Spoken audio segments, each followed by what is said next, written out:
embryos. Eventually, healthy cells could be taken out of a sick person, grown into specific cells required, and transplanted back in order to cure a particular disease. Matilda and the generations of clones that follow may hold the key and the only hope to perfecting techniques to tailor-make human tissue. Science, a field that quite often tests the moral and ethical boundaries of our lives.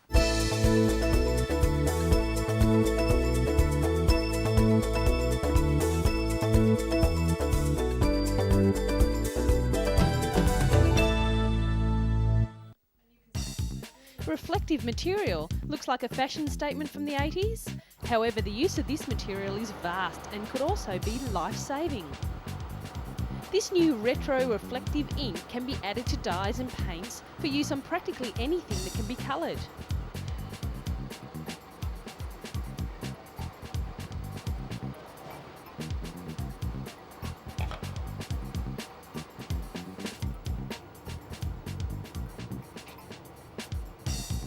Unlike reflective strips, Reflect can cover an entire object or piece of clothing. This makes the ink incredibly versatile, and unlike reflective strips, when Reflect is added to the material, it is soft and easily worn.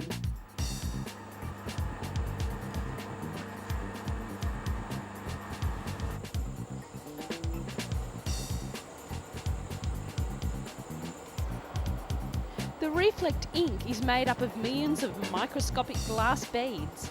Every bead is coated with aluminium, sort of like having its own satellite dish. The final product is a powder, and when it's illuminated, it reflects light back to the source. Manufacturers have been using Reflect on products to enhance safety. Items such as your bicycle jacket, jogging suits, and even baby pram covers could be illuminated to reduce the risk of twilight accidents. When you're lit up like this warm bundle, there's no chance you won't be seen.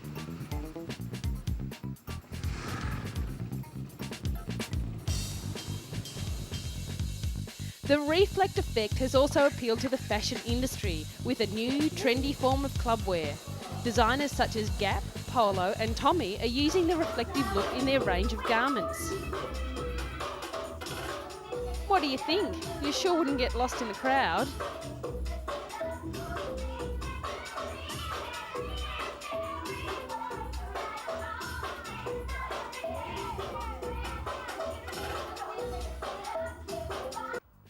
Reflect have offices around the world and producers are eager to use the product. In Taiwan, the Great Bell Printing and Dyeing Company is working on a range of reflective materials for sportswear giants Adidas and Puma.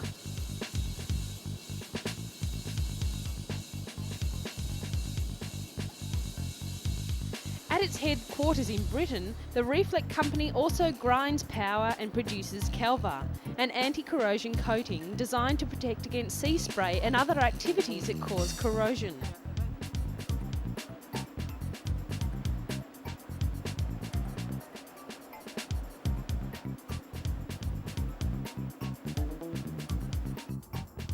They plan to combine the two products to protect and illuminate tunnels, bridges, motorways, balustrades, even bicycles and cars. At this rate, it will never be too dark to go outside and play.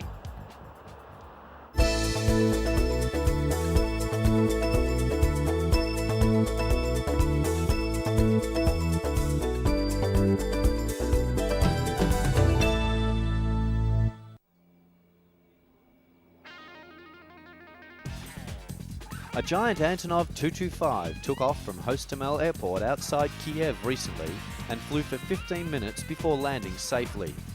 The heavily reworked plane was originally designed to carry the former Soviet Union's Buran space shuttle.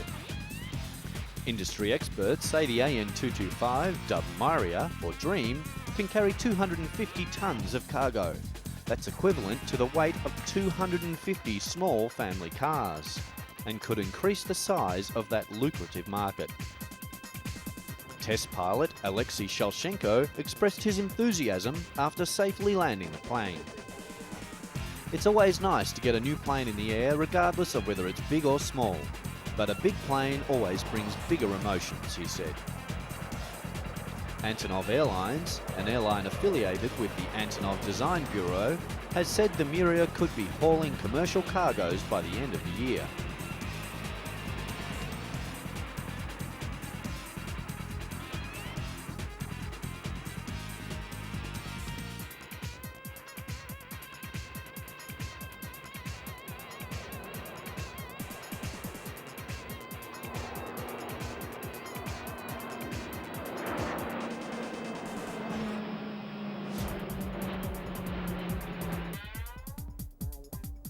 Antonov is also the designer of the AN-124-100, the largest plane currently in commercial use.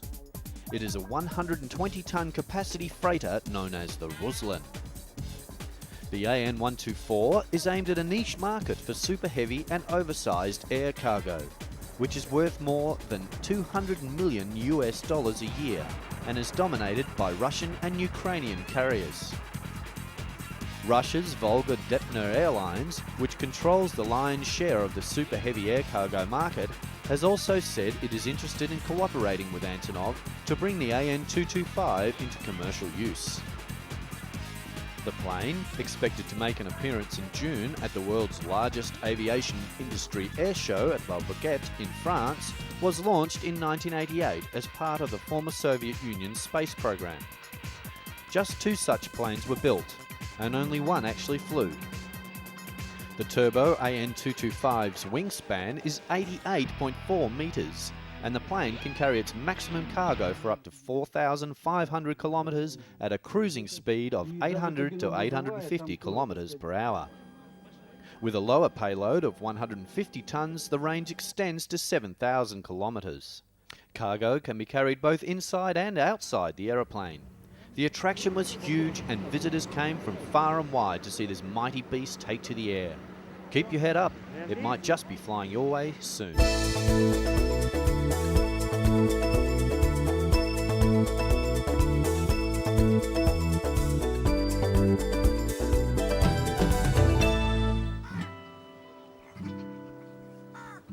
It's hot in India, really hot. In weather like this, where do you find relief? Where do the animals find relief? Special arrangements have been made at this zoo in India's northwestern city of Jaipur to save the inmates from a severe heatwave. Temperatures have soared 5 to 8 degrees above normal in the entire state, with a really hot month yet to come. About 150 peacocks have died in Jaipur city alone over the last few days due to the intense heat.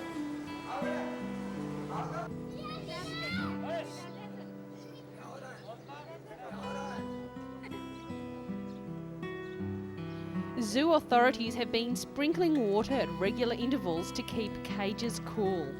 Sunshades made of natural reeds have also been installed to protect the animals. The Jaipur Zoo houses tigers, lions, bears and primates, and is also home to water birds and 1 leopard. One of the visitors to the zoo said they'd also been suffering from the heat.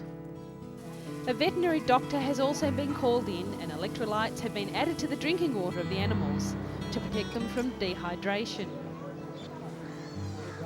Visitors have been flocking to the zoo in an attempt to keep out of their hothouses and find cool shade. Unfortunately, this is not the kind of heat you can find relief from, and boy, don't the animals know that. If you came from a climate that was usually covered in snow, this sort of heat would really take its toll. Zookeepers are paying special attention to the animals and trying to do all they can to relieve the heat and keep the animals as comfortable as possible. This is one zoo where the lions don't have the energy to roar and the monkeys prefer to sleep all day.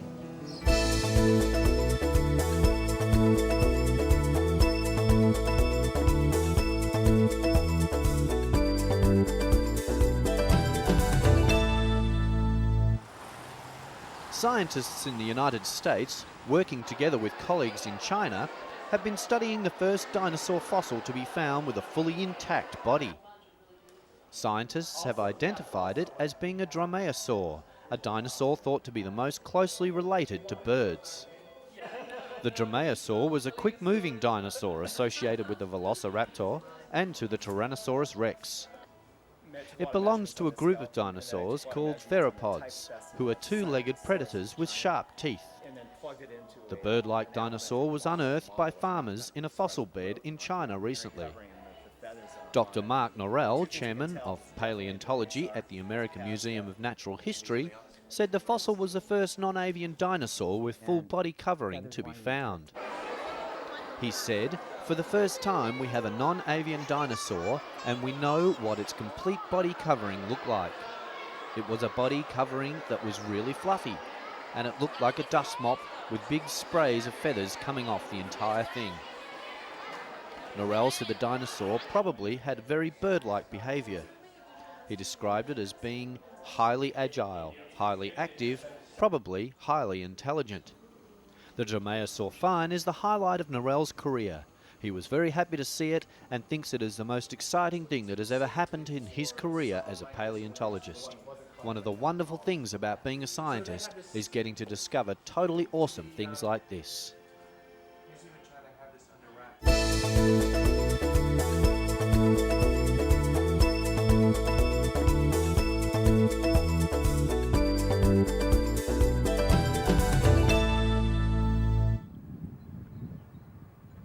Here in Colombia, hidden well under the ground, is an unbelievable sight. It's a chapel made entirely from salt. The inspiration to build this amazing building came from miners, whose ancestors sculptured an altar to pray for protection under a mountain first exploited by Indians in the 15th century. The cathedral has been chiselled in caverns 750 metres inside the Zipaquirá mountain, 50 kilometres north of Bogota. A slow, spiralling tunnel, large enough to drive a truck through, winds down past 14 stations of the cross, sculptured simply and powerfully in chambers depicting Christ's crucifixion. Completed in 1995 at a cost of $8 million, the Catholic Cathedral, which hosts occasional weddings and baptisms, draws 200 visitors a year, making it one of the most successful tourist destinations in South America. More than a religious place, it's also a tourist attraction. I suppose many people come here from all over. It's a very beautiful place. The architecture had a great impact on me and the handiwork that has been done here, said one tourist recently visiting the cathedral. At the end of the tunnel there's a chorale gallery. Imagine the acoustics you would get from singing here.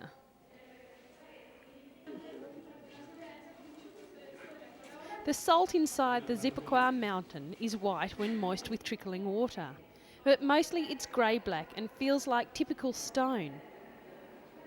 It can be fashioned into vast rooms, sculptures, or strong, sturdy pews.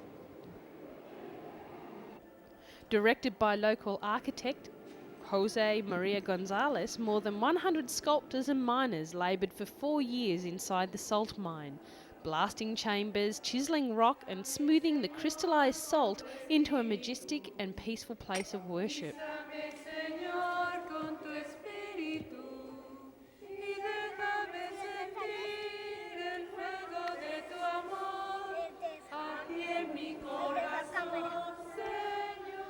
David Rincon, a miner who has worked in the deposit for more than 20 years, first extracting salt and now maintaining the church, said the designers created a sense of peace. He thinks it should be listed as the 8th wonder of the world. The town of Zipaquirá, who has a population of about 120,000, earns about $1 million a year from the underground cathedral. It costs $5 to get an entry ticket, but the experience is well worth the visit.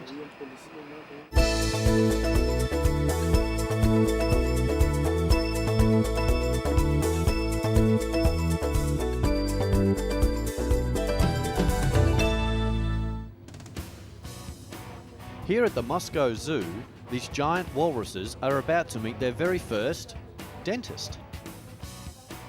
Even carefree wallowing walruses have to go to the dentist. And the walruses at the Moscow Zoo have a special reason for the dentist's visit.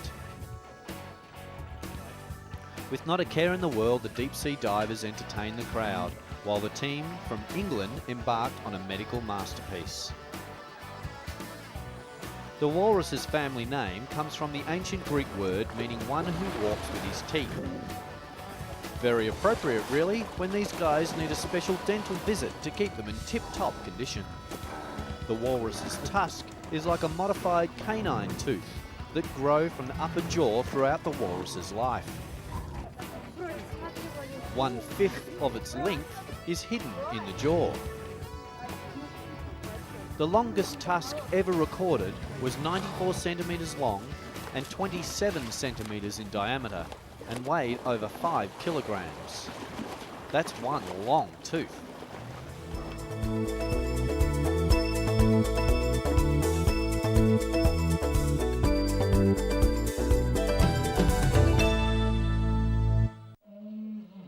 In its natural habitat of the Arctic seas, the walrus uses its tusk to get a grip on the ice when climbing out.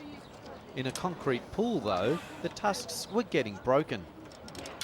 The keepers fear that the walrus's tusks could become seriously infected and may even threaten their lives. The team of British dentists have volunteered their expertise to surgically remove the walrus tusks, a painful operation, but one that could save their lives. It was time for the big operation. It looks as if they're clambering to get in the door. They're either in a great deal of pain or they just don't know what they're in for.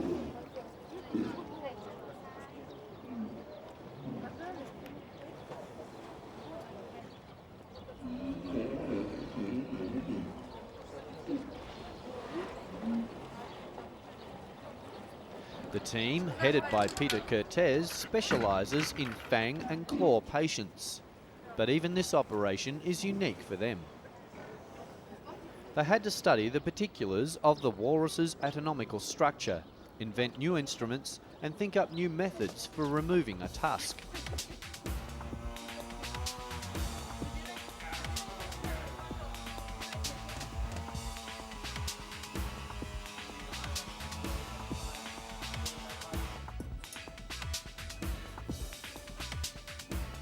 They also had to work out a way to safely inject anaesthesia into their patients, who could weigh up to 1.5 tonnes, which is more than a small family car. The dental team was unable to keep their first walrus stable under the anaesthetic and decided to treat him at another time. The second walrus, however, was able to take the anaesthetic safely, and the team proceeded with the operation. Zoo spokesperson Tatiana Arsenova said the operation would be difficult at all times of the surgery and that every moment is a risk. Arsenova, however, described the operation as perfect, and she said she was confident that all of her blubbery patients would pull through safely. 10 walruses will go under the dentist's knife during the operations, which are expected to last a week. In the end, though, chewing fish will take on a whole new sensation. Science, working with animals to create a better, painless lifestyle.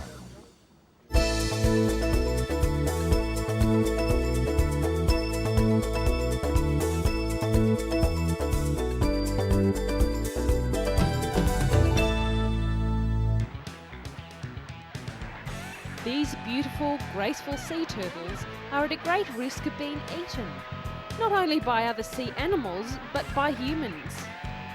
So an international coalition of sea turtle conservationists, known as Group 100, has been set up. They say that sea turtles, which are native to the Gulf area, run the risk of extinction due to predatory fishing. The group placed the alert recently because it's traditionally the peak time of year for sea turtles to be eaten in the region. But Group 100 President Homeraios Ardridis said tourism also posed a challenge to the turtles. One of the factors leading to the decline of the sea turtle in Mexico is the increased population on the coast. The group has asked for protection and enforcement of environmental laws, which would designate the Baja area as feeding reserve for the sea turtles. They also said the situation in the Californias has a huge impact on 5 species of endangered sea turtles and threatens the sea turtle population as far away as Hawaii and Japan.